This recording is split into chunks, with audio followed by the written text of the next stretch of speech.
Bangladesh medical technologist অ্যাসোসিয়েশনের উদ্যোগে রাষ্ট্র মেরামতে বিএনপি কর্তৃক ৩১ দফা কর্মশালার ইফতার মাহফিল অনুষ্ঠিত হয়েছে। অনুষ্ঠানের প্রধান অতিথি হিসেবে উপস্থিত ছিলেন ডক্টর আব্দুল মঈন খান, স্থায়ী কমিটির সদস্য বিএনপি। বিশেষ অতিথি হিসেবে উপস্থিত ছিলেন অধ্যাপক ডাক্তার ফরহাদ হালিম ডোনার, বিএনপি চেয়ারপারসনের প্রতিষ্ঠাতা মণ্ডলীর সদস্য, অধ্যাপক ডাক্তার হারুন আল রশিদ, সভাপতি ডক্টর অ্যাসোসিয়েশন অব বাংলাদেশ, ডাক্তার মোহাম্মদ জহিরুল ইসলাম শাকিল, কোষাধ্যক্ষ ডক্টর অ্যাসোসিয়েশন অব বাংলাদেশ। অনুষ্ঠানে সভাপতিত্ব করেন AKM মুসা লিটন, সভাপতি Bangladesh medical technologist association of Bangladesh. সার্বিক তত্ত্বাবধানে মোহাম্মদ বিপ্লব উজ্জামান বিপ্লব, মহাসচিব medical technologist association of Bangladesh, এবং সঞ্চালনা করেন দবির তুষার, যুগ্ম মহাসচিব medical technologist association of Bangladesh. এছাড়া উপস্থিত ছিলেন মেডিকেল টেকনোলজির অ্যাসোসিয়েশনের বিভিন্ন স্তরের নেতৃবৃন্দ ও বিএনপির পেশাজীবী অঙ্গ সংগঠনের নেতৃবৃন্দ। ডক্টর মঈন খান বলেন, বর্তমান উন্নত চিকিৎসার ক্ষেত্রে আমরা টেকনোলজিস্ট নির্ভর। ডাক্তাররা টেকনোলজিস্ট ছাড়া রিপোর্ট পায় না এবং চিকিৎসা করতে পারেন না। এবং সেখানে আপনাদের যে ভূমিকা, আমি যেটা বলেছি একটু আগে, আপনাদের ভূমিকা অত্যন্ত গুরুত্বপূর্ণ এবং আপনাদের সহায়তা ছাড়া বাংলাদেশে এখন কোনো ডাক্তার চিকিৎসা করতে পারবেন কিনা সেটা আমাদের।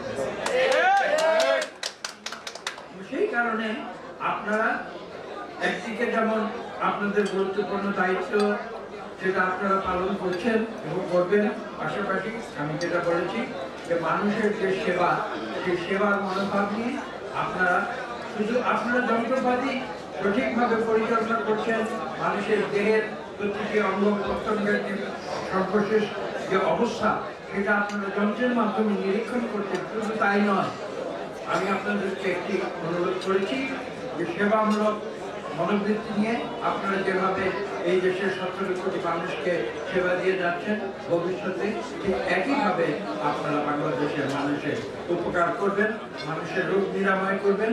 এবং আপনারা জানেন যে আমরা নিজেদের কত শক্তিশালী মনে করি, কিন্তু যখন আমরা অসুস্থ হয়ে যাই, যখন আমরা বিছানায় পড়ে যাই, তখন কিন্তু কোনো শক্তি, কোনো অর্থ, বৃত্ত, বৈভব, সম্পদ কোনো কিছু কোনো কাজে লাগে না।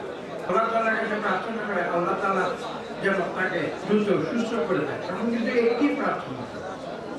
এবং সুস্থ হয়ে যাওয়ার পথে যারা সহায়তা করতে পারে ডাক্তার এবং আপনারা, যে আপনারা যেভাবে এই দেশে সেবা করে যাচ্ছেন, ভবিষ্যতে একই সেবা করে যাবেন।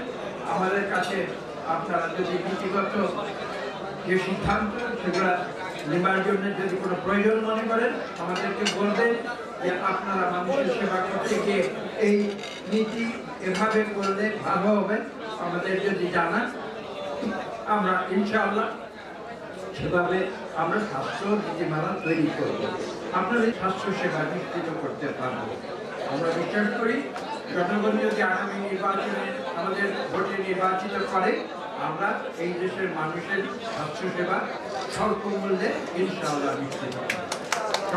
আমরা টেকনোলজিস্ট নির্ভর। ডাক্তাররা টেকনোলজিস্ট ছাড়া রিপোর্ট পায় না এবং চিকিৎসা করতে পারেন না। অধ্যাপক ডাক্তার ফরহাদ হালিম ডোনার বলেন, বিএনপি সরকার ক্ষমতায় আসলে টেকনোলজিস্টদের দাবিগুলো যুক্তিযুক্তভাবে পর্যালোচনা করে পূরণ করা হবে। ট্যাবের নেতৃত্বে দাবি করেন তাদেরকে মেডিকেল পার্সন হিসেবে ঘোষণা করতে হবে এবং 10ম গ্রেডে যুক্ত করতে হবে। এছাড়াও বিএনপির পেশাজীবী সংগঠক হিসেবে সবসময় বিএনপিকে শক্তিশালী করার জন্য এই সংগঠন কাজ করবে। বিএনপি ক্ষমতা আসলে এটা 1 মাসের মধ্যে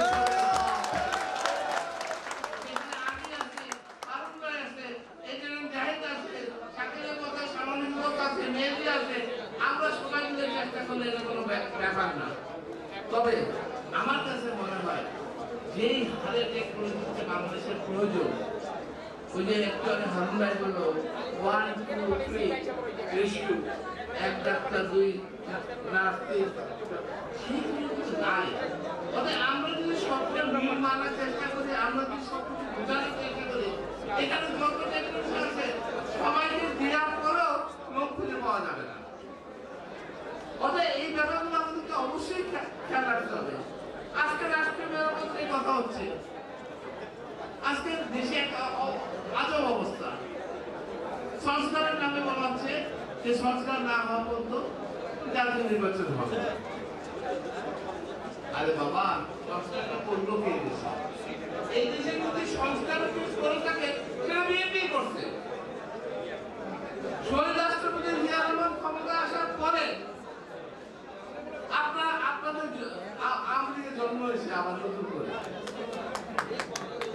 বহুদলীয় গণতন্ত্র প্রতিষ্ঠা না করতে তাহলে বাকশালই থাকতো এবং বাকশাল থাকলে আওয়ামী লীগের কোনো অস্তিত্ব থাকতো না।